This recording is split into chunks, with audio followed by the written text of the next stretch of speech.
जय जय शिवाजी.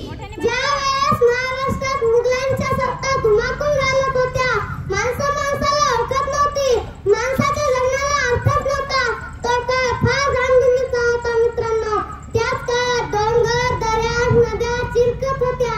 अशा वेळेस मंदिरात आरारली, शिवनेरीची तोफ कडाडली, वाऱ्याची कोळी झुळूक दऱ्या खोऱ्यात दरवळली.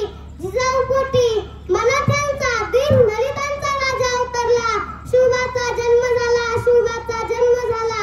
19 फेब्रुवारी 1630 रोजी शिवनेरी गडावर सूर्याचे तेज अंगावर घेऊन राजे शिवछत्रपती जन्माला आले. सगळीकडे आनंदी आनंद झाला, सगळीकडे आनंदी आनंद झाला. कारण आम्हाला माहित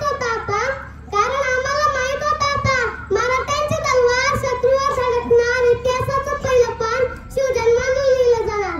मराठ्यांची तलवार शत्रूवर धडकणार, इतिहासाचं पहिलं पान शिवजन्मानं लिहिलं जाणार. हिरव्या रंगावर आता भगवा रक्त स्वराज्याचा इतिहास लिहिणार, हिरव्या रंगावर आता भगवा रक्त स्वराज्याचा इतिहास लिहिणार, स्वराज्याचा इतिहास लिहिणार. आता शिवराय हळूहळू मोठे होऊ लागले. तसे जिजाऊ त्यांना आपल्या धाडसी संस्कार